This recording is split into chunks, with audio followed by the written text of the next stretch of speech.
All right, so let's go ahead and get started this evening. I want to welcome everyone out to tonight's conversation, our July virtual parlor chat, Saving New York's Past, a Historic Preservation Panel moderated by Wayne Benjamin.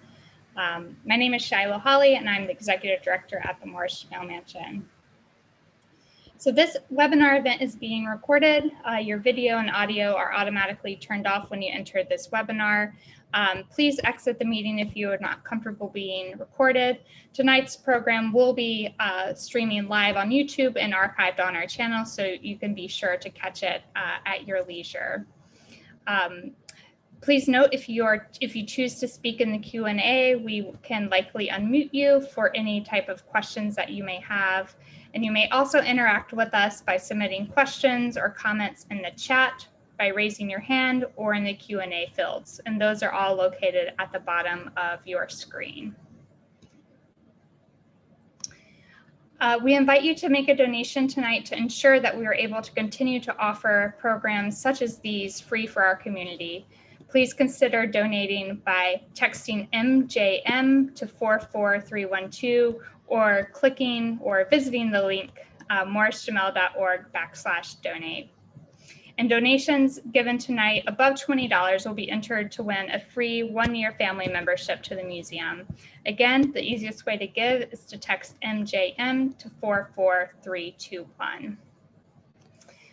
Our upcoming events are I can't believe it's almost August, but Sunday, August 1st, we're having our next volunteer gardening day in Roger Morris Park.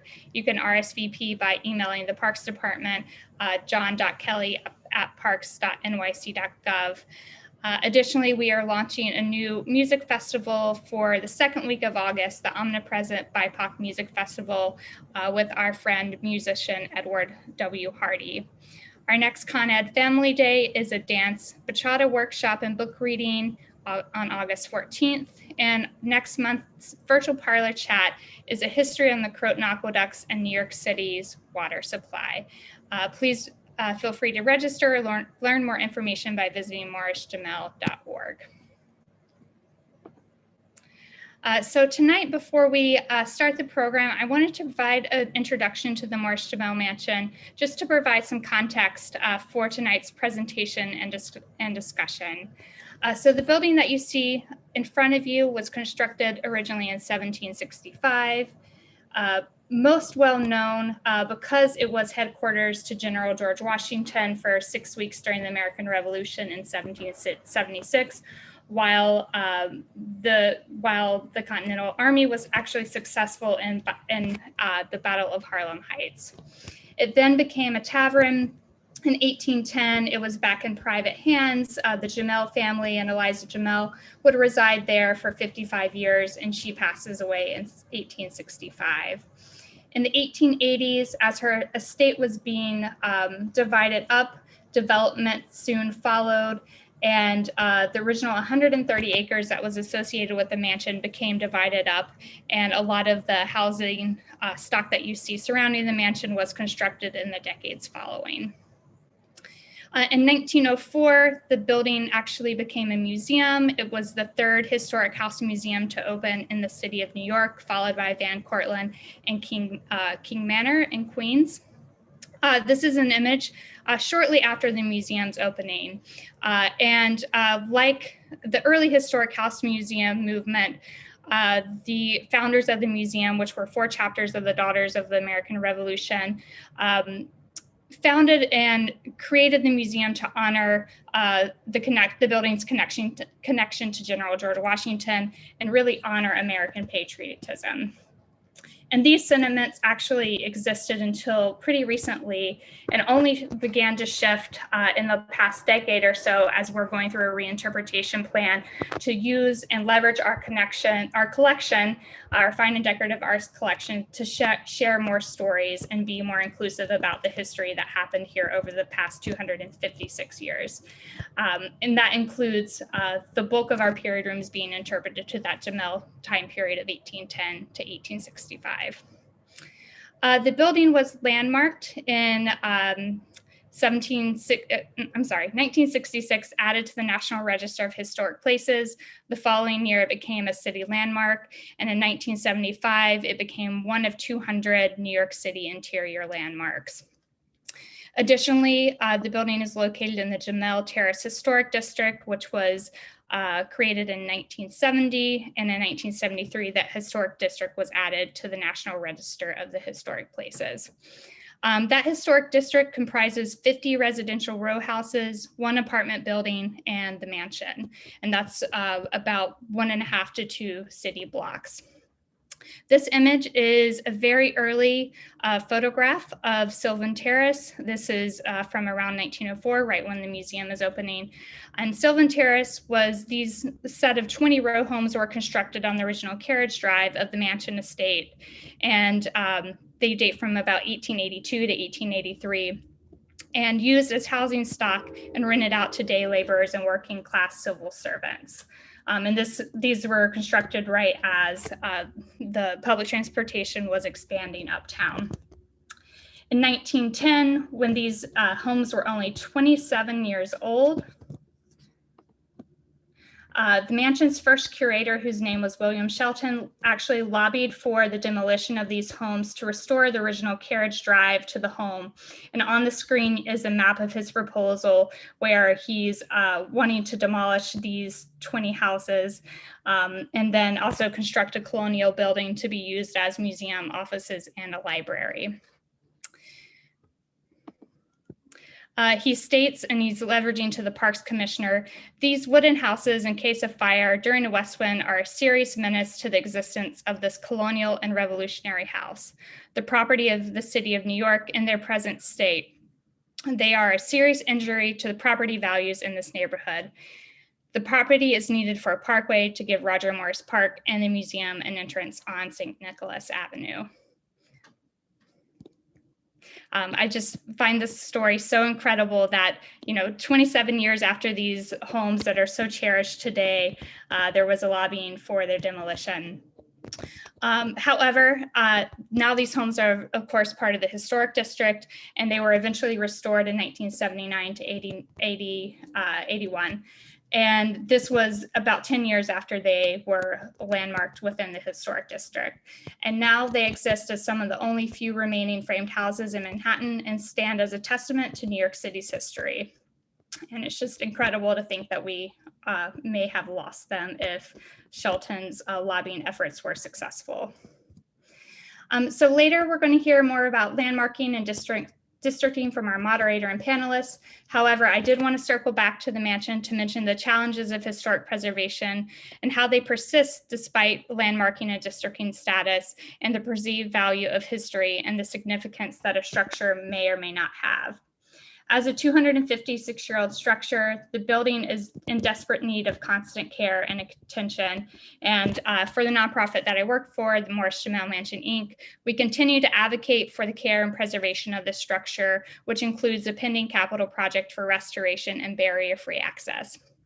At the end of tonight's program, we'll share resources on how you, as a general public, can advocate for this building and the others that will be discussed tonight. And with that, I want to introduce tonight's moderator. Wayne Benjamin has chaired the Land Use Committee of Manhattan Community Board 12 since 2003. He is a licensed architect and holds undergraduate and graduate degrees in architecture and planning. A native New Yorker and resident of Washington Heights since 1987, Wayne also serves on the Board of Trustees at the mansion and the Board of Advisors of the Historic District Councils and Board of Directors of his co-op, which is also in Washington Heights. So without further ado, Wayne, do you want to set us up for tonight's program? Yes, thank you, Shiloh. And I want to welcome everyone who is joining us on this virtual event. As Shiloh mentioned, I wear, a couple of hats, and, the hats all, relate to the topic that we are discussing tonight. Being the chair of the Land Use Committee for Community Board 12 for more than a dozen years, we have actually addressed historic preservation and neighborhood preservation on a number of occasions. Being a community resident for over 30 years, I have, as a private individual, separate and apart from being on the community board, have advocated for preservation of, individual buildings, and, being professionally an architect who has always been interested in the urban environment. There's just something about not necessarily saving New York's past, which is how we are, entitled this, but actually recognizing the urban fabric and ensuring that we are honoring and acknowledging how cities and how places have developed, and not, wiping from memory the buildings and the places that have been created. There is a delicate balance that we often talk about in our neighborhood planning process between preserving what is existing and allowing for, growth and development, so that, we're not, stagnated, that we are addressing new needs, but we're not doing sort of the post-World War II approach of simply saying there's a clean slate, we'll wipe out, several blocks of existing fabric and start anew. Historic preservation in the context of Washington Heights and Inwood has been, an ongoing effort for some time. I'm really going to focus on my experience with Community Board 12, and that really begins with a neighborhood planning and land use study that was undertaken circa 2004, 2005. Prior to that, Community Board 12 really did not have a history of looking at the entire district from a land use perspective. There was a planning study done around 212th Street. I believe the Audubon Partnership spearheaded that. The Community League of the Heights spearheaded a planning study in the area of 159th Street. But the Community Board in, sort of 2004 was the first entity to look at Washington Heights and Inwood from 155th Street, where it begins, until the northern edge where you fall off the island of Manhattan, and to look at land use, zoning, housing, parks, social services issues. And one of the things that came out of that discussion was this sense of neighborhood character.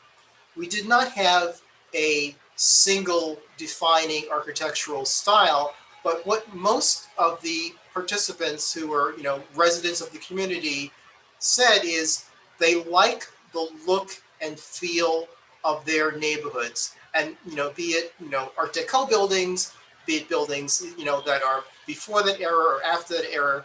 It's this notion of, they recognize the need for new schools.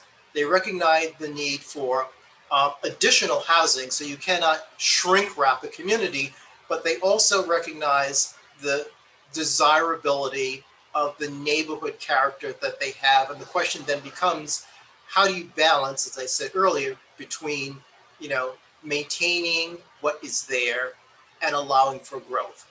And part of the discussion of maintaining neighborhood character led to a discussion of landmarking and historic preservation.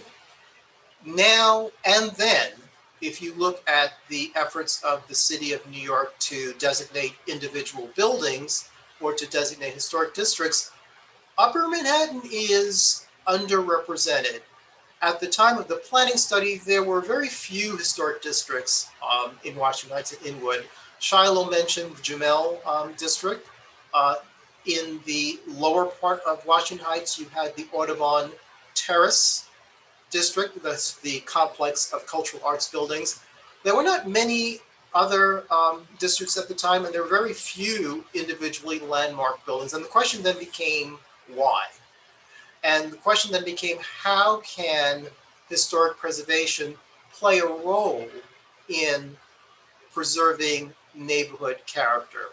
And so there's a whole section of that planning study, which is available on Community Board 12's website, that looked at individual buildings and structures that could be considered for designation, as well as districts that could either be expanded or created. When we reflect on New York City's historic preservation law, which is, I think, 1963-64, the law acknowledges that structures or districts can be designated for architectural merit, for historical merit, or for cultural merit. Any of the three. It does not have to be all three, nor does it have to be just architectural. And that is a discussion I'm sure we'll get into later in this panel discussion, because there's a long history of the Landmarks Preservation Commission focusing heavily on architectural merit and maybe not giving the same due to historical and cultural, which is something that the community board and community residents are advocating for now and advocating for, heavily. But I would say, going back to the planning study, we too began with the look at the architectural merit. And, and there were buildings that, as we looked around the city, we thought compared favorably to buildings or districts that were already designated. When we looked at Inwood, for example, many of the buildings were designed by the same architects who designed buildings along the Grand Concourse. And I believe the Grand Concourse at that time was being considered as one of the largest districts of Art Deco buildings, in the city. So the question then became, if it's architectural merit, if it is the same architects that you're talking about literally across the river in another borough, why not also here in Inwood? There have been studies for some period of time of, Inwood apartment house historic districts, looking at the variety of architectural styles, and not necessarily just from the architectural perspective, but from the perspective of how Upper Manhattan developed. You may know that the Manhattan grid, which is so dominant in the development of Manhattan, stopped at 155th Street. It was assumed that, north of 155th Street would not urbanize within, the century that the Great Grid was created. So as we look at how that area, in fact, did urbanize, and how forces like the extension of the subway and the extension of Riverside Drive spurred development, we're looking at, okay, what are the buildings that were developed as part of that? And if we're looking at the history of the development of New York City, which clearly should be of interest to us as residents and clearly should be of interest to the Landmarks Preservation Commission, the question then becomes, what is of interest, what is worth, recognizing and, having preserved within a historic district as we look at that northern expansion. So we're talking about, the architecture of the buildings. We're talking about how that relates to other activity that is happening in the city relative to designation. We're looking at the city of New York and how it urbanized, how this upper part of Manhattan urbanized, and what's important to recognize. We're also looking at the culture of the people. I mean, who lived here? Who lives here? What are the stories to be told? What is it important for us to know, to remember, to acknowledge when we are saying that something is part of New York City history, part of a historic district, that is something that should be in the books, something that should be remembered. So quite frankly, there are many angles, many approaches to preservation today, and quite frankly, there are many approaches that are allowed, that were conceived when the law was created. And tonight we're going to touch on some of them. We're going to have a number of presentations that will give you a sense of how advocates for preservation are looking at those issues.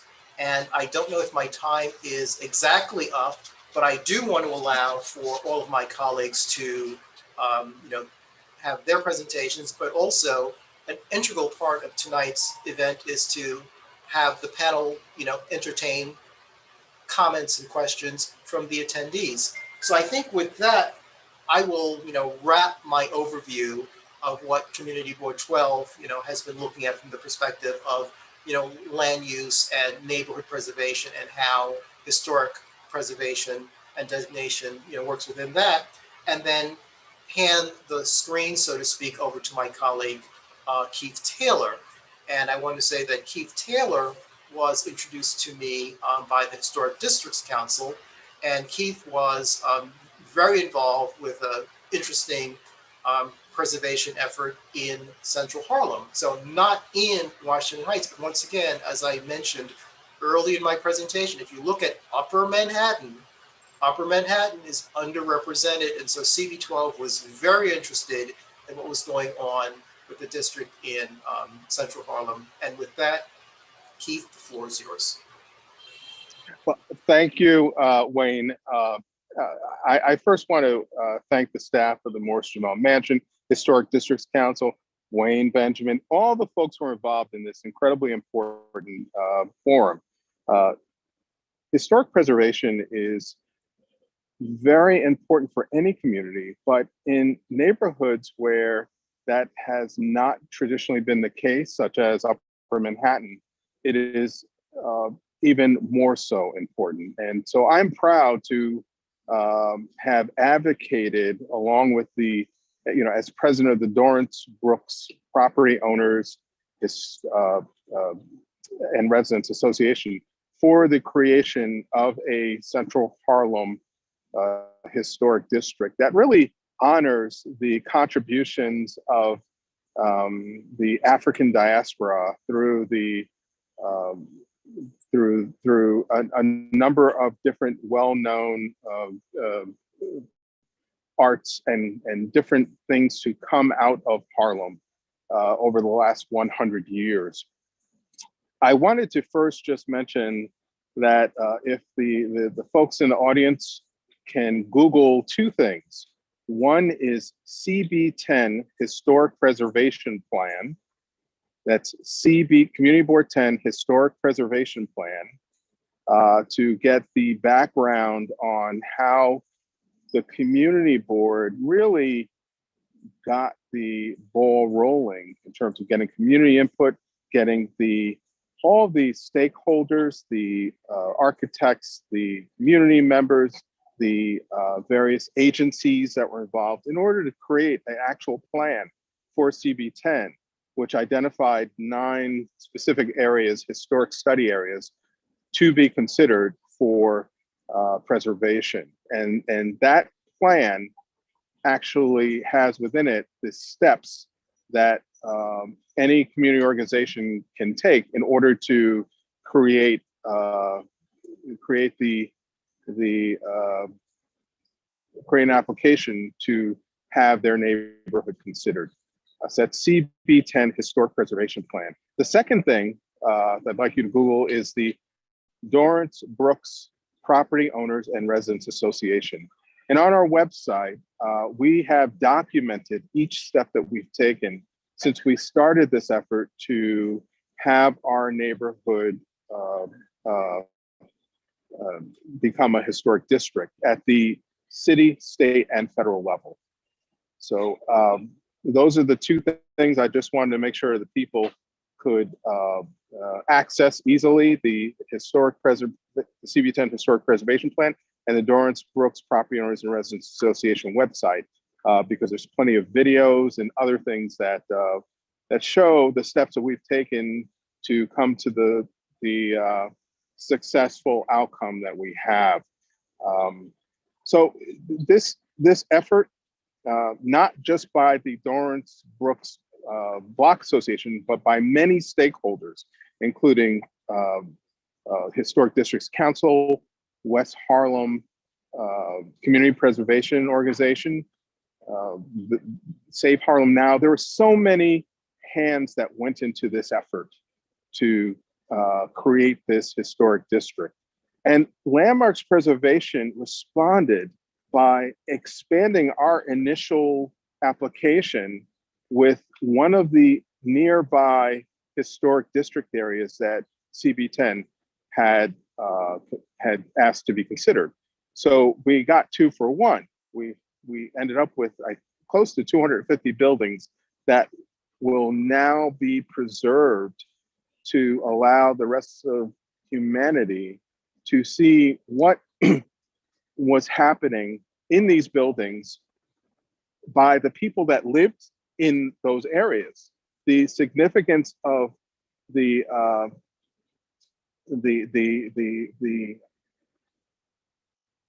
work of the folks that were responsible for the arts, for the scientific, for the educational, for the political achievements of African Americans for the last 100 years are in our neighborhoods. And so if we don't preserve these neighborhoods, then that information will be lost to the city, to the African diaspora, and to the United States. One of the buildings that's under contention to be destroyed was an Underground Railroad building. That whole effort is important to preserve. And so if efforts are not made by the folks that I talked about, the folks that are participating in tonight's forum, then we will lose more of our common history and heritage. And it's so important that we recognize the importance of the diversity of this country's history and its people. So that history for those communities that who have historically been underrepresented in terms of historic preservation efforts, that history is disappearing due to developmental efforts. And with that disappearance, the struggles and the triumphs of those individuals is also disappearing. And so an example would be the name of this new historic district that we created. It is the Dorrance Brook Square Historic District. It is the first time in this history of the city that a historic district has been named after an African American. And there are many historic districts in the city that have been named over the last 50 plus years. And so that small change, that small addition tells us how important it is to make sure that as a society that we do not neglect those aspects of the diversity of this community. So because I know that this presentation is short, I can tell you that each step that we took as a block association, and then as we gathered our resources as a community, each step is shown in that website, the Dorrance Brooks website. So I don't want to go over those things because there's not enough time.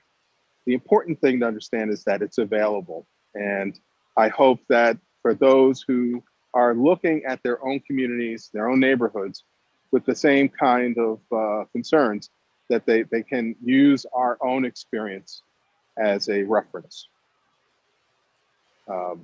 So I think I have 7 minutes in, and the things I was going to talk about, I have a bunch of notes here. The most important thing, that the struggle that we have right now is, even though we have successfully created the city, state, and federal level, this historic district, we have a church that's at risk of being torn down because the demolition permits pre-existed the designation as a historic district. So Mount Calvary Church is on 140th and Edgecombe. That is the battle that our community faces now, to convince a developer not to tear down that beautiful historic church for a residential development, because there's so much history that there's so much history in that structure that to demolish it really would be a tragedy, especially after all the efforts to have it preserved and landmarked at the city, state, and federal level. So I think that my own efforts as a block association president in this preservation journey has really shown me that, you know, my block association, myself, that we're not alone, that there are resources out there, there are people out there that are willing to help, and you can have successful outcomes if you're willing to really work hard at it and work with others who can help. Thank you so much, Keith, for sharing your thoughts and long experience on the history of historic preservation. My name is Megan Burns. I am the moderator, or I'm the chat moderator, and I would like to briefly introduce Lesley, who will be speaking next. So Lesley Doyel is involved as a president of the preservation organization called Save Chelsea, founded in 2005, and is currently involved in the core group of Save Riverside, founded less than a year ago, as well as a native New Yorker. Lesley has discovered she is an incurable preservationist. Please welcome Lesley. Thank you. I cede the floor. Thank you so much. And I believe Matthew is going to show my slides for me. But I'm very happy to be here, and Keith's discussion just now was a very nice segue to what I'm going to be talking about, which is very similar. I'm actually no longer in Chelsea, but I was for a number of years the president of Save Chelsea. And do I run these slides myself here, or? I'm not exactly sure. So, okay, so there we go. So during my time as president of Save Chelsea, it was my privilege to work with and support the efforts of two amazing women, Julie Finch and Fern Luskin, who together worked tirelessly to research and preserve and fight for the Hopper Gibbons House Underground Railroad site. And it's a remarkable story. Lamartine Place, as you see here in Then and Now, back in 2007, a house that is part of it with the ivy on it at 339 West 29th Street between 8th and 9th Avenues became the focus of a preservation effort that lasted until 2017. It's part of a long, block-long row created by developers William Torrey and Cyrus Mason that includes 12 mid-19th century row houses on the north side of West 29th Street. If I could have the next slide, we see an aerial view. The houses, which you see down, it says district boundary now, the houses on the northern edge of the Chelsea neighborhood, wedged as they are between Penn South's huge Tower and Park complex and the super blocks of the Farley Post Office and Madison Square Garden and Penn Station, had survived as a unified and relatively unchanged row until 2007, when the owner of 339 began to construct a penthouse addition in the hopes of cashing in on the area's rapidly rising property values. Next, we have a map of the High Line. By 2007, the arrival of art galleries in West Chelsea, development of Chelsea Piers, Sports Complex, and Hudson River Park along the waterfront were already transforming the Chelsea neighborhood into a popular tourist destination. However, one particular project, and you're looking at it, launched the mega development in Chelsea that continues today. Preservationist Andrew Berman explains, the preservation and conservation of the High Line to a park was tied by the city to a plan to upzone and the surrounding blocks for luxury housing development, spurring their transformation from a low-key industrial backwater to a glittering, ultra-high-end residential district, and causing a lot of pressure in terms of development. Next slide, please. Residents were alarmed by the penthouse, disfiguring number 339, which you can clearly see. But as luck would have it, one of the residents, Fern Luskin, an architectural historian, began looking into the long forgotten history of the house as a means of stopping the completion of the inappropriate addition. What she found, as Simeon Bankoff of HDC termed it, was lightning in a bottle. In the spring of 2007, Fern began doing research at the New York Historical Society. In the process, she discovered that the building dated back to 1847, when her block was called Lamartine Place. Then I found an 1872 street map that listed both addresses for the building as 19 Lamartine Place and 339 West 29th Street. And that was my Rosetta Stone. And that was only the beginning. Next slide, please. Fern learned that Abigail Hopper, who you see on the left side, and her husband, James Sloan Gibbons, were prominent Quaker abolitionists in the period before the Civil War, and that their house was a meeting place for influential people in the abolitionist movement. While it's seemingly impossible to document an eyewitness account of an intact site of the station on the Underground Railroad, as its very survival depended on secrecy, but after many months and many a dead end, Fern made that rare discovery in a letter written in 1855 by Joseph H. Choate, an abolitionist lawyer, whose picture you'll see soon. And he went on to say in the letter, the house of Mrs. Gibbons was one of the stations on the Underground Railroad by which fugitive slaves found their way from the South to Canada. I have dined with that family in company with William Lloyd Garrison, and sitting at the table with us was a jet black man who is on his way to freedom. It turned out that the house was also, and if we could go back, Matthew, it turned out that the house was also attacked and burned during the draft riots of 1863, and that two of the Gibbons' daughters made a dramatic escape across the neighboring rooftops. And as you see here, people are coming. And on the right side, there is a picture of Mr. Choate, who wrote the letter. Next, please. No, so, I'm sorry, go back. I'm terribly sorry. So find the history and save the house. The documents are there, you just have to find them, says Julie Finch. The evidence Fern and Julie found was indeed lightning in a bottle and led to the landmarking process. Now, next slide, please.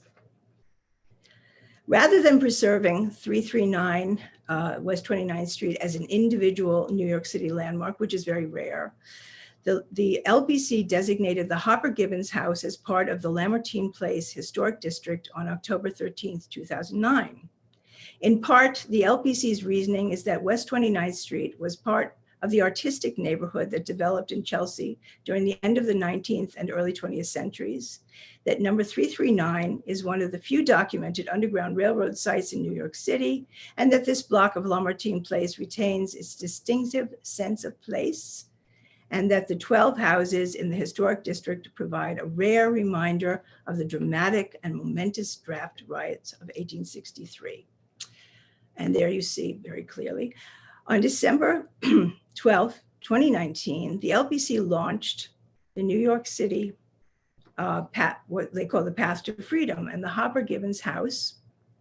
And you'll see on the left that this is a page from that website. The Lamartine Historic District is one of the 3 sites listed as Manhattan's scant number of sites.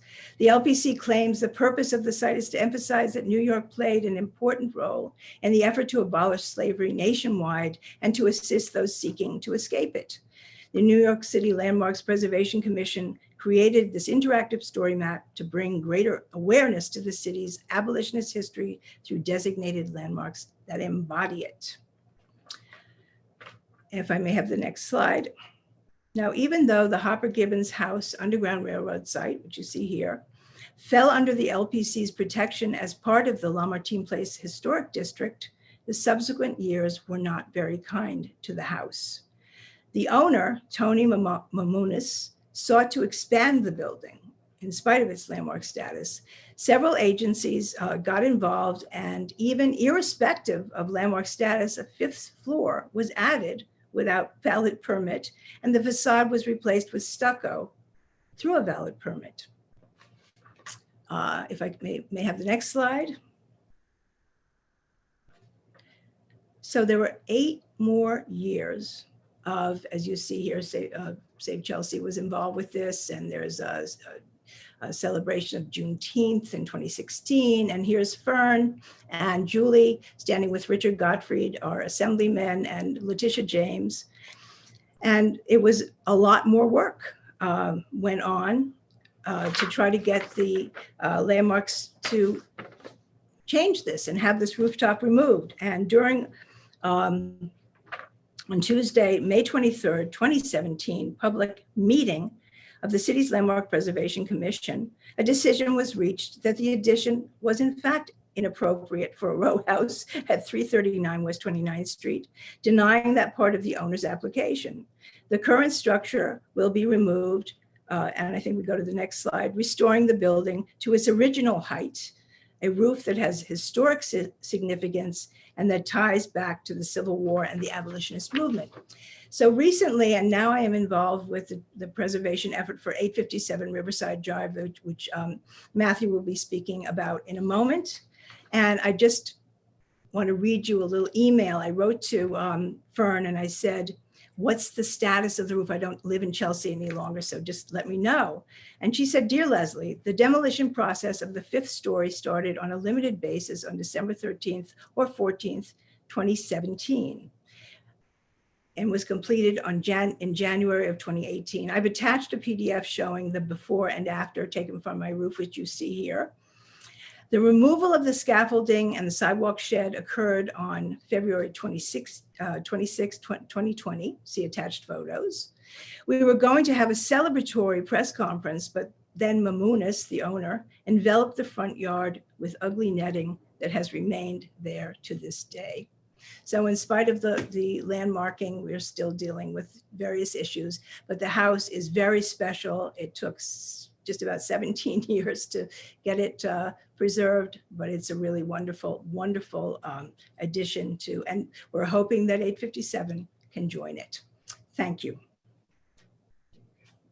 Thanks, Lesley, and thanks for that introduction to 857 Riverside Drive. I think the parallels between preserving the Hopper Gibbons house as part of the Lamartine Place Historic District and our work to save and preserve 857 Riverside Drive as part of the Audubon Park Historic District do bear many similarities. However, there is one major difference, and this goes back to something that Wayne said in his introduction, and that is that plans for extending the Audubon Park Historic District predate all of the efforts to preserve 857 as an individual landmark by more than a decade. Although 857 lies at the architectural and cultural heart of the extension area, it's just one element of it. So let me go back very quickly to 2003, when John Esmond prepared a request for evaluation for an Audubon Park Historic District. The original ask was for 12 Beaux-Arts apartment houses and the Burley-Levy duplex adjacent to the existing Audubon Terrace Historic District. John and I worked on the RFE from 1999 to 2003 when we submitted it to the Landmarks Preservation Commission. Meanwhile, as Wayne said earlier, the Land Use Committee at CB12 was running its own study of Northern Manhattan. And in 2007, part of that study that it did was for an Audubon Park Historic District, which you can see here on this map, is much larger than what John and I had envisioned in our request to LPC. So one of the proposals that was there was for this much larger historic district, and CB12 supported this with numerous resolutions. In 2009, LPC did designate an Audubon Park Historic District that included our original request, which was those apartment buildings, those Beaux-Arts apartment buildings, as well as part of CB12's request. Not all of it though, just a small part of it. So since then, community members have asked LPC to expand the Audubon Park Historic District with the row of houses on 158th Street, and more recently with this individual designation for 857 Riverside Drive. However, we've been refused with both, so now we're going back to CB12's 2007 proposal and expanding the historic district almost in half, or that is doubling it.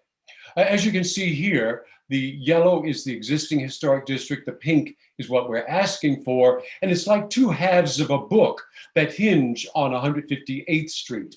And like those two halves of a book, neither side of this historic district, neither part of the existing historic district or the extension area, is complete without the other, architecturally, historically, or culturally.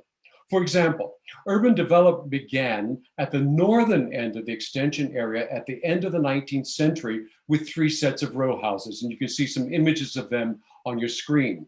Then it spread south into the designated historic district with apartment houses in the early 20th century. Then, with only slight overlaps in 1914 and 1919, urbanization and growth alternated between the two areas, ending up in the extension area in the mid-20th century.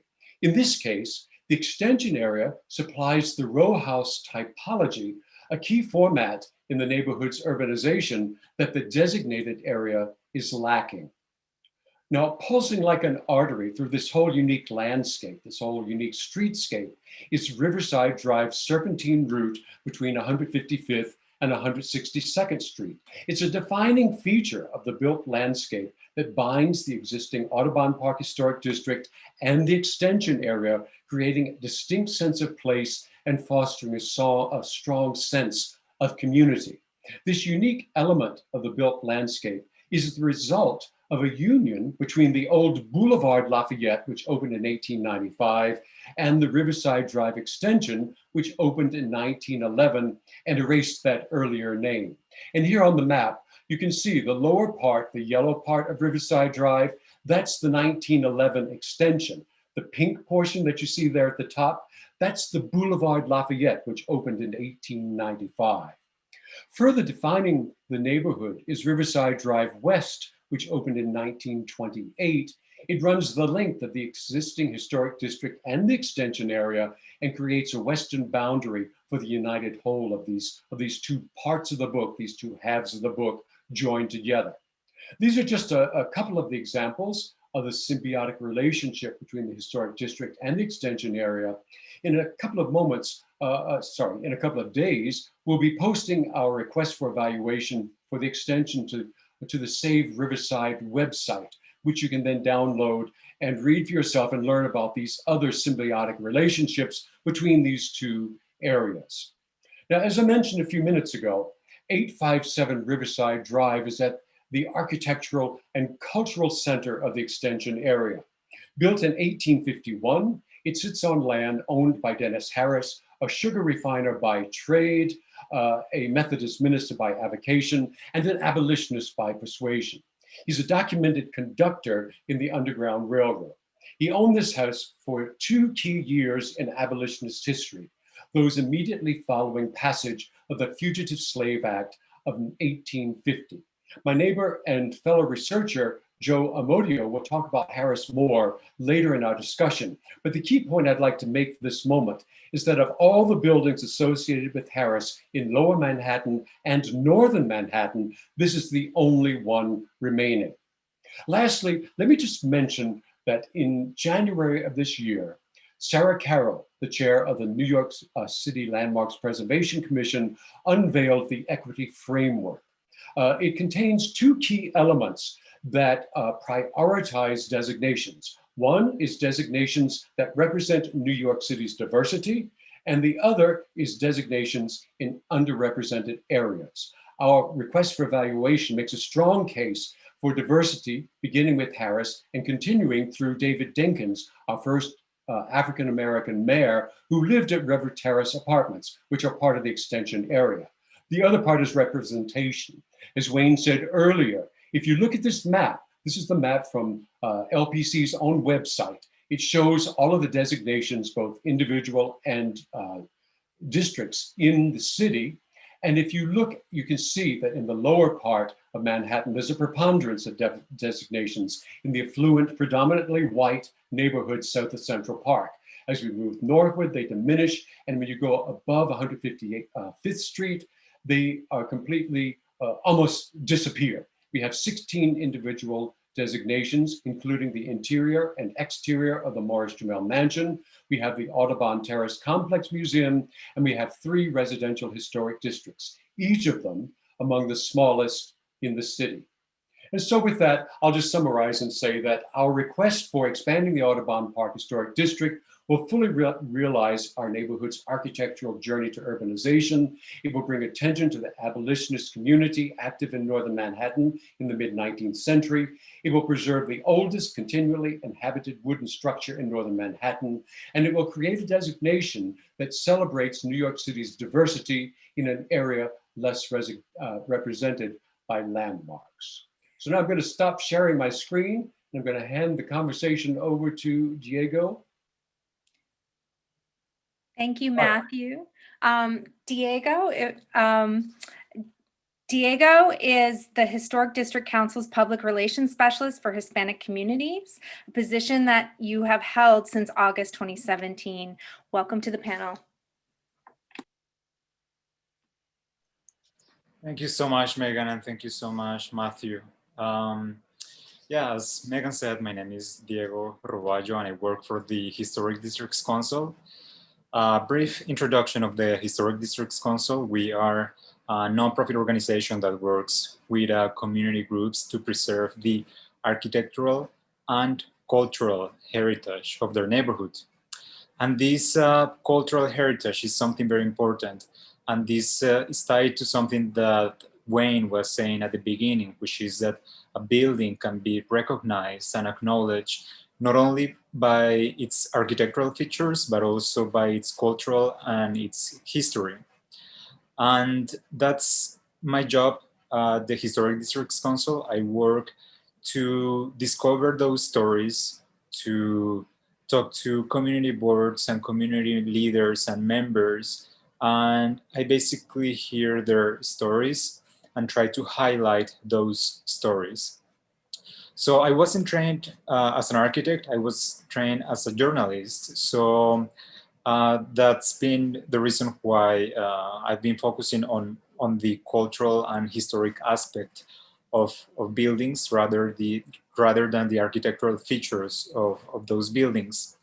And at the Historic Districts Council, we have initiated several campaigns and programs and initiatives to highlight that cultural history of the buildings. And this work is mainly focused on underrepresented communities in Upper Manhattan and the Bronx. And I want to specifically talk about a program that we have initiated since over a year ago, which is the Bronx Borough Landmarks Committee. This is a committee that we started specifically in the Bronx because we wanted to engage a community that traditionally has not been very much engaged in the process of landmarking. So we've been inviting residents from all neighborhoods and asked them to talk about their favorite buildings, their favorite historic aspects of their neighborhood. And this has been a really wonderful way to engage residents who previously were not aware of the history of their neighborhood.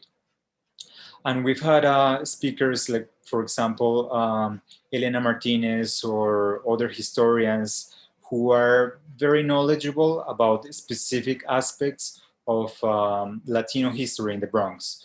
For example, Elena Martinez, she was talking about places in the South Bronx that are related to Latino music. And so based on the success of this initiative that we carried out in the Bronx, we wanted to do something similar in Upper Manhattan. And we've been working with different community groups and residents of Upper Manhattan to accomplish something similar. And in this process, Matthew has been our main partner. He's been very helpful to us in introducing us to people who are willing to speak and share their passion and knowledge about their neighborhood. And so we've discovered that by inviting residents, by inviting the people who actually live in those neighborhoods and asking them to talk about their favorite aspects of their neighborhood, that's been a very effective way for us to engage a community that may not have been very informed about the history of their neighborhood. And we hope to continue doing that. But besides that, and this is something that we're going to start doing again as soon as we're able to meet in person. We've also conducted several walking tours in different neighborhoods of New York City. And, you know, organizing and promoting and executing these walking tours is a wonderful way for us to get engaged with the community, with the residents, and we hope to continue doing that as soon as we're able to meet in person. And lastly, I wanted to ask you if you are a resident of New York City and you would like to talk about your neighborhood, you would like to share your knowledge and passion of your neighborhood, and you would like to find an audience for that, you can email me.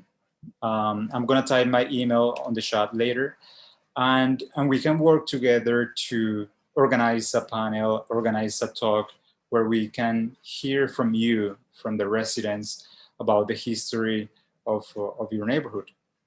So thank you so much for listening, and I hope we can stay in touch. Thank you so much, Diego, and for the rest of our presenters. I now want to turn it back over to Wayne, who's going to facilitate this evening's conversation.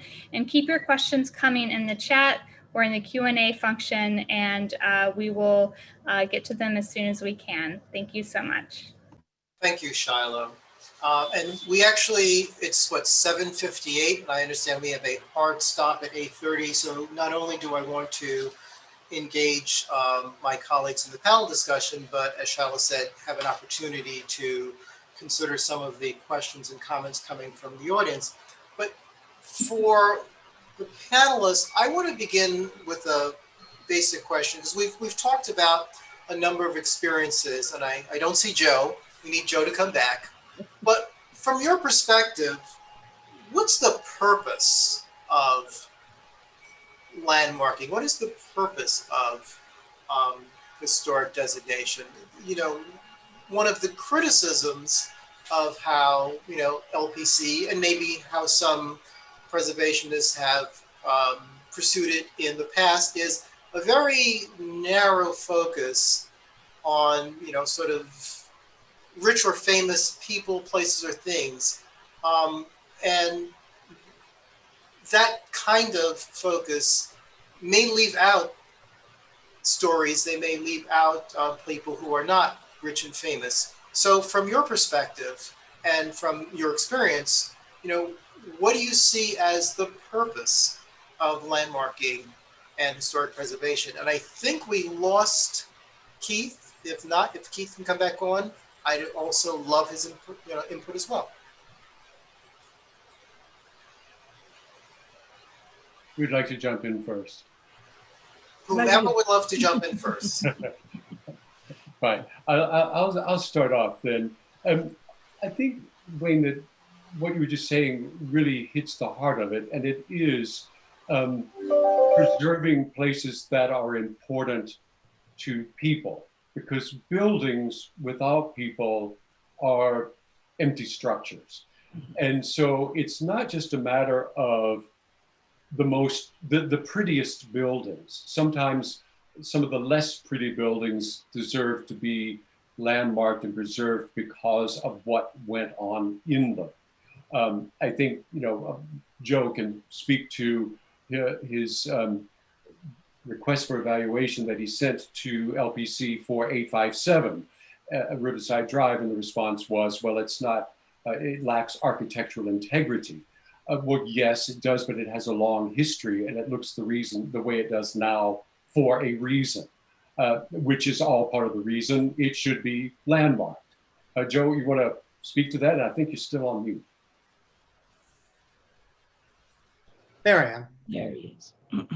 Yeah, I come to this for any newbies out there. I perhaps represent you. I come to this with less architectural knowledge or background and more an interest in history. I'm like Diego. I'm a journalist and am interested in the stories that people and places have to tell. And what I discovered when we tried to landmark 857 Riverside Drive, and I wrote the report for that, and it was swiftly rejected, is that the Landmarks Commission has this focus on this question of architecture and this phrase that I was not familiar with until leaping into this fray, the historic fabric. And of course, for those of you who are experienced, you know that the historic fabric of a house is the way in which it can convey a certain period of time from the past, the way that you can look at a place or go into a place and you will get a sense of the history by looking at it and by being a part of it. And that is important, but it raises a very thorny issue, which I think we are confronting in society now, which is systemic bias. It's interesting, a few years ago, Mayor de Blasio, when he was talking about the problems with bias within the police department, said that he wanted to confront that. And he very bravely said that the police department was not the only place where we would find systemic bias. He said, we have to face the fact that probably in every city department, in all aspects of our lives, this bias exists that we perhaps didn't even recognize, but we need to be more attuned to it, and we need to look at that. Well, what I have sort of discovered is that it certainly is present in landmarking overall, and not just the New York City Landmarks Commission. It's not just an issue for them, but it's an issue for landmarking commissioners across the country, because when they talk about the need for a building to convey this historic fabric, for it to have architectural elements that make it pretty, that make it worth landmarking, you are going to automatically eliminate a lot of buildings that are in communities of color or in communities that have historically been less economically privileged compared to other communities. So like with 857 Riverside Drive, we came up against this problem. They said, it's a fascinating story about Dennis Harris, this man connected with the Underground Railroad, and he has these ties to this house, but it doesn't really look very good, and it doesn't really look like it did back in the day. And well, you think, well, yeah, if you saw those pictures, it had this sweet little cupola on top and these beautiful wraparound porches. Well, the cupola had to come off. We're not exactly sure why the changes were made, but in all likelihood, the cupola came off because of draftiness problems. The cupola came off maybe because of security issues. The porches came off and sort of a hideous stucco was put on the front, again, because of issues of having to keep the house warm. And there may have been more historically accurate ways of improving the structure of the house and retaining the original look, but that would have cost a lot of money. And communities of color and less advantaged communities in general just don't have the cold cash necessary to maintain buildings in that way.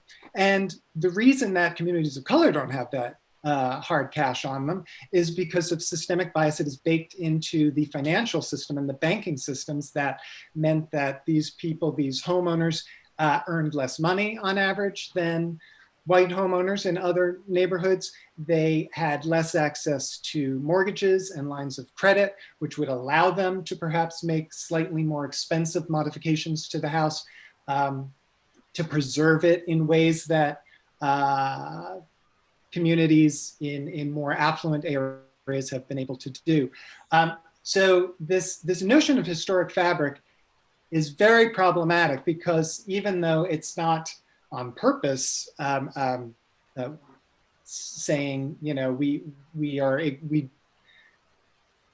no landmarks commissioner wants to ignore buildings in communities of color on purpose, but when you focus on this architectural issue, on this historic fabric issue, you are essentially doing just that. Because on average, the buildings in these neighborhoods, especially uptown, which is what we're talking about, are buildings and communities that have just had less access to money.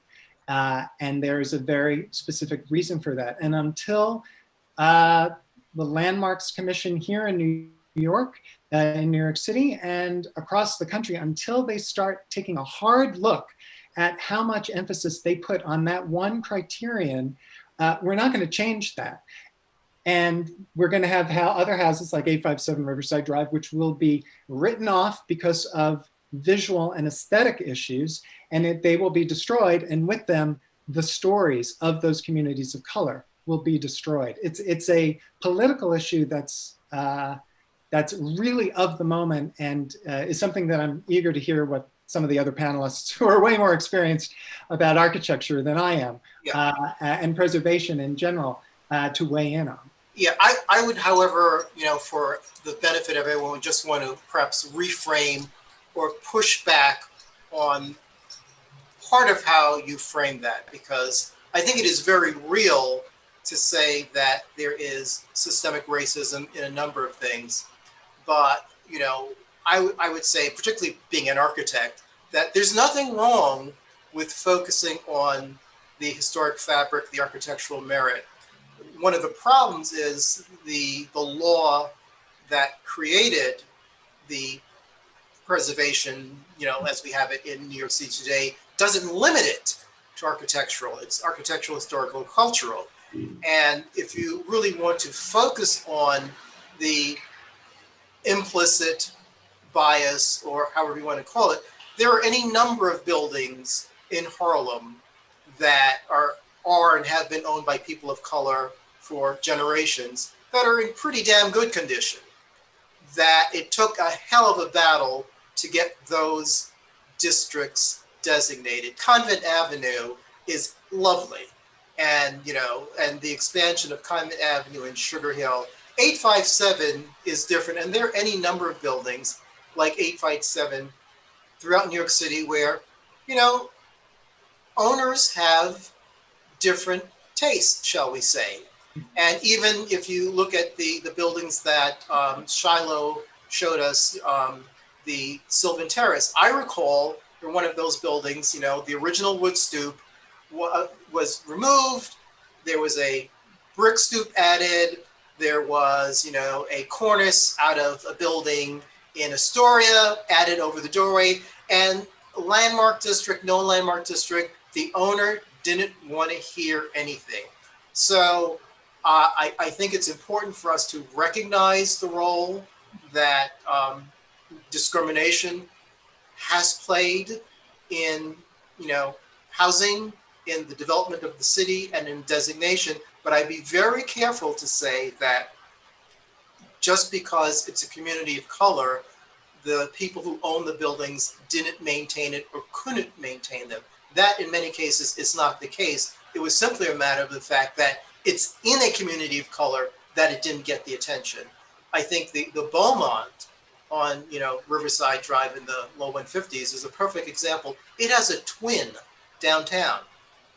And that building, if I recall, was landmarked, but also I believe the lobby and some of the facade was altered. And for whatever reason, there were no original plans for that. And someone who lived in the building, for whatever reason, was jogging on, you know, Upper Riverside Drive. And all of a sudden they saw their building. And, you know, so, I mean, architecturally, they are identical buildings. I think it's the same architect. The one downtown was landmarked. The one uptown at that time was not. The Beaumont is landmarked now, if I'm not mistaken, but it was not because the building wasn't maintained. It's because the building was in Harlem. One of the things that I was going to say about landmarking is that in the instance of so many buildings, addressing what Diego was saying before, having people tell the stories of these buildings and what they love about their neighborhood and the effort to preserve this, so that it's almost like the oral tradition, so that the history can continue.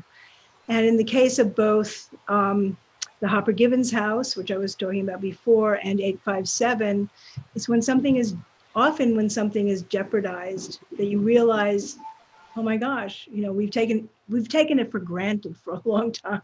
And here it is, it's about to be, in the case of 857, there's a demolition permit on this house. And in the case of, you know, the pressures of development in Chelsea, who knows if just the addition on the top of the Hopper Gibbons house, if they would have stopped there. Why stop with an addition when we can tear them all down and build, you know, big buildings that can accommodate a lot of luxury housing? So it's to preserve those stories. And sometimes I look back on the buildings that I saw lost in Chelsea during the 1950s and 60s, and I wish we could build them again. I wish that there had been a landmarks law in those days. So this is the opportunity to keep those stories going and to have us appreciate these buildings, and whether they're beautiful architecture or mundane architecture, for the stories and the culture that they represent. And I also wanted to add, going back to Wayne's question about why it is important to landmark and preserve these buildings.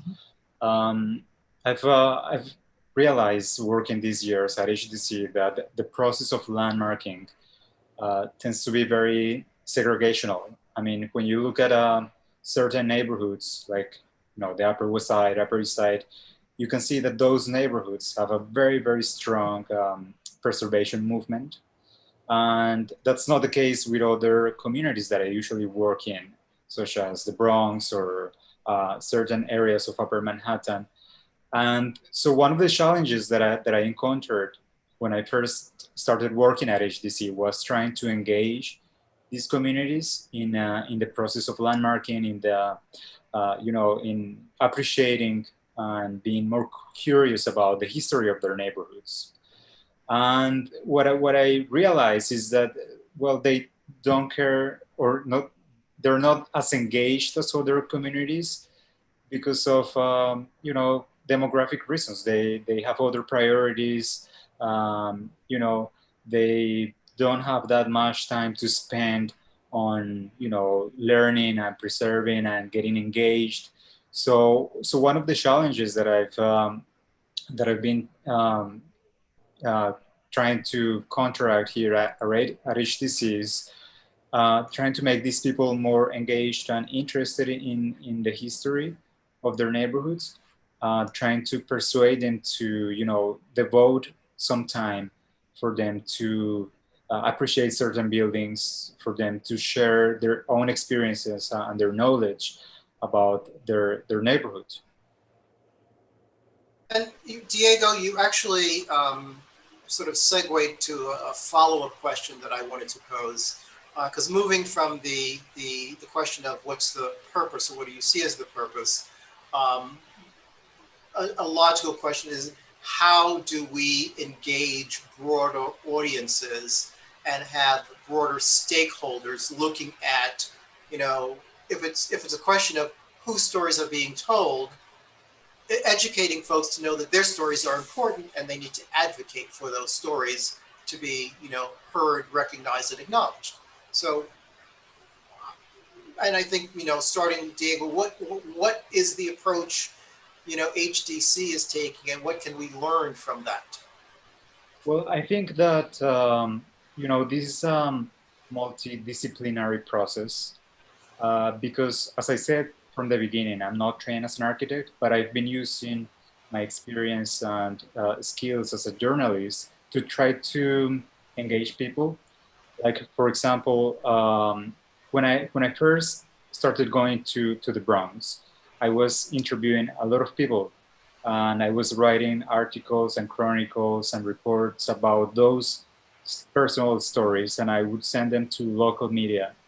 And it was so interesting to see how these articles, how they triggered some interest from other residents. So you would see, for example, in the comment section of the social media that people would say, oh yeah, I remember going to that building as a kid.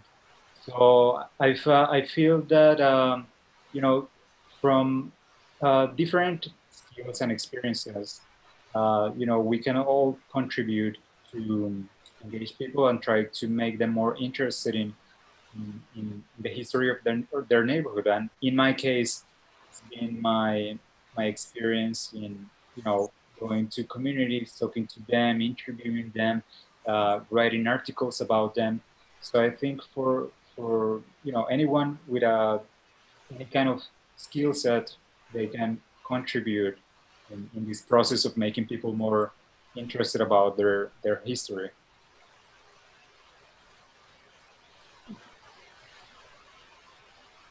Go ahead. I was just going to say that's a good point, Diego. And I think one of the things that has become or became clear to me in the early 2000s when we were working on the Audubon Park Historic District is that when landmarking was first available and the landmarks law passed back in the late 1960s, and there was sort of a floodgate. If you look back at the designations, there were quite a few, but they weren't in Harlem and Washington Heights and Inwood, in large part because there were no advocates. I should say there were no advocates, but the advocates were not as many. And the people who were civic leaders were worried about other things other than landmarking. That was just not the top priority. It's sort of on Maslow's pyramid. They were on a much lower level, worrying about just day-to-day problems and crime and that sort of thing, not about something sort of esoteric or esoteric seeming like landmarking. The ones that were landmarked were things like the Jumel Mansion or the Dyckman House or Intercession, which are sort of either monumental or very historical structures and had some sort of advocacy either in a congregation of the church or a leader at one of the institutions who could push that forward. But as I learned, and as Joe was saying earlier, he has learned, and Lesley, I'm sure you did, anybody can take part in this process if you're willing to collaborate with others, because nobody can do it by themselves. Collaborate with others and ask questions and reach out to places like HDC, who are wonderful resources to really help you along through the process. And that's one of the questions that one of our colleagues has asked in the chat is, how do you find time if you're working, you're raising kids, doing any number of things, where do you find the time to, and collaboration is essential, that you have to work with other people, and everybody will bring a different strength to the process. And then of course the outreach to the community board and having that support is essential. And so you can't do it alone. You have to kind of, work with lots and lots of other people. And in terms of collaboration, you also have to recognize that I think there are 5 schools of architecture in New York City. Mm-hmm. And in many cases, you can get a studio professor to have their students, do a lot of legwork, for you in terms of research or documenting buildings. So, who are your, resources, and, who can you reach out to help you? Because yes, we all have other things to do, but if we are interested in pursuing something, we can't say, well, I don't have the time to do it by myself. It's, I can't do it by myself, so who could I, draft to help me get it done? Wayne, if I may, in answer to your question of how to broaden the scope of any group, if there are people out there who are thinking that they want to organize, I think we found with the folks at Save Riverside that we came together in large part due to some of the most simplest steps possible. We early on placed leaflets on cars in the neighborhood to alert people to what was going on and that this organization existed. And if they wanted to participate, here's an email where they can call to get more information. We set up a table outside of the local supermarket to get signatures for people who were interested in the expansion of the Audubon Park Historic District. And those really basic sort of grassroots efforts did not require computer know-how even or technology. It was sort of just shoe leather on the ground in a way, and that helped to build the group. So for folks out there who are looking to try to jumpstart a cause in their neighborhood, there are simple ways that you can do it. Right. A great question also from the chat that I was hoping to pose to you all. Elizabeth wrote, even if 857 Riverside Drive had been landmarked when Bernice Abbott photographed it in the 30s, it may well have been destroyed for lack of money to maintain its integrity. Landmark status for the Morris-Jumel Mansion does very little for covering the expenses for maintenance, as we know from the beginnings of this chat. What are the advantages for raising money when being landmarked? And I would add, once it's landmark, then what? Where do you go from there? But I mean, the landmarking does not, necessarily bring with it a pot of money to maintain the structure. So whether a building is landmarked or not, the property owners are the ones who are responsible for maintaining the building. Now, if you are a New York City landmark, you will find that you are eligible for certain grant programs.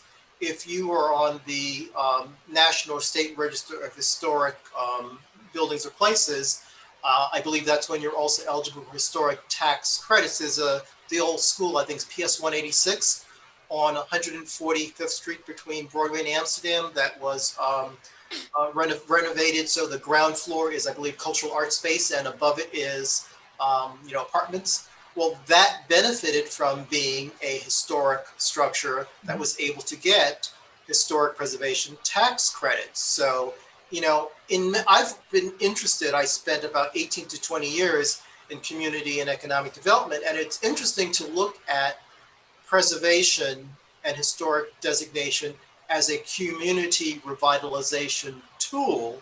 Yes. And interestingly enough, a group that I was with traveled to Pittsburgh to look at exactly what they were doing there, because their initial approach to community revitalization is to tear down the old houses and to build sort of, ranch style suburban, because of course everyone knows that's what was wrong with cities, that they were too dense. Then they realized that most of the historic buildings in the city were in their communities, and they could leverage, that historic designation to attract money for their community revitalization efforts.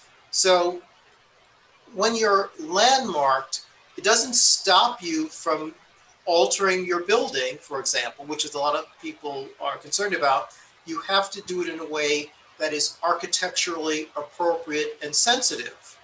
And landmarking, for the most part, impacts what you can see from the public street.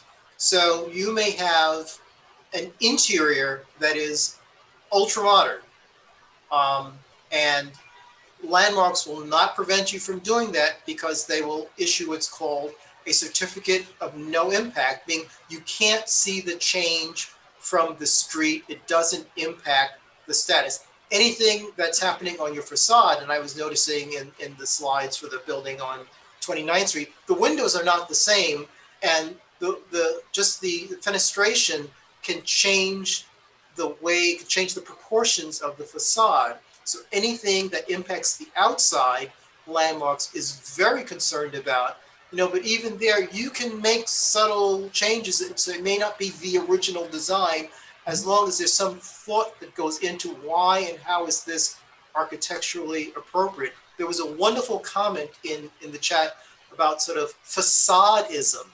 And in so many cases, people are just concerned with what does the building look like? And I think through our conversations, part of it is what does the building look like?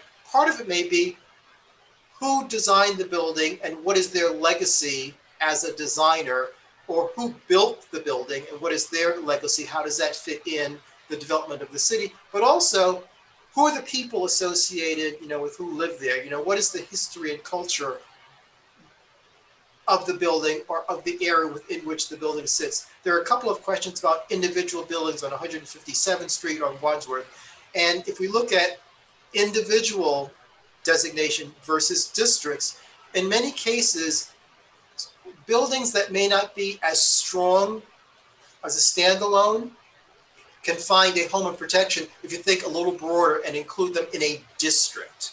And I think the building on 152nd Street across from Dance Theater of Harlem, I doubt if that building is individually designated, but it may in fact be in an expansion of the Sugar Hill Historic District. So, that's another way of saying, what are the stories that we're telling and who else is involved in this story? So is it just my building, or is it my building and my neighbor's building and all the buildings across the street? Yeah. So Wayne, I think that's a great place to end. Does anyone want to provide some wrap-up comments since we're nearing our time of 8:30?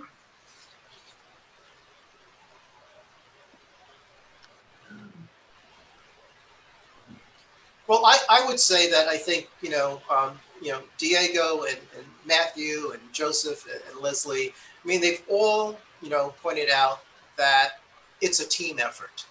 And clearly there are a lot of people who are on, this event and, throughout our neighborhood who are interested in learning more about and pursuing historic preservation. And if not pursuing it right away, sort of finding out what are the stories that are sort of in front of us that we don't pay attention to. What do we walk by every day and don't pay attention to? So I would say a good place to start is to, become engaged, with the organizations who are sort of exploring those stories. And if there isn't one, I would say, start your own group, reach out to Diego, or reach out to, the Morris-Jumel Mansion, reach out to folks who are doing this and say, well, can we invite you to come and talk to, our group, or can you tell us how we might begin to create our own group looking at, whatever. And there's so many organizations who may not be able to help you do it, but they can help you to identify the steps that you need in order to do it for yourself. I Great. put our website, saveriverside.org, and we'd love to hear from you and, share Great. our experiences. And each panelist did provide some supplemental information that we already have up on our additional resources page. Meg, if you wouldn't mind putting that in the chat while we wrap up. And again, if you enjoyed tonight's program, I invite you to make a donation by texting MJM to 44321 to help us keep all of our virtual programs free. You can also donate at morrisjumel.org/donate. We will put that in the chat. Again, thank you to everyone, our moderator, Wayne Benjamin, and our panelists for being here tonight. And we look forward to continuing the conversations either on social media or by emailing us and using those additional resources page. Thank you, Shiloh. And I would be remiss if I did not invite interested parties to drop in on Community Board 12's Land Use Committee, which meets the first Wednesday of every month, except during the summer, because that's the committee in Community Board 12 where we talk about things like this, about historic preservation and landmarking. And every single community board has a committee like land use. Some of them are specifically for historic preservation, where these stories are told, where these efforts are discussed. So if you are interested and are not part of a group, look for your community board and see what they're doing. Yep. Thank you so much and have a good evening, everyone. Take care all. Thank you. Thank you. Good night. So much.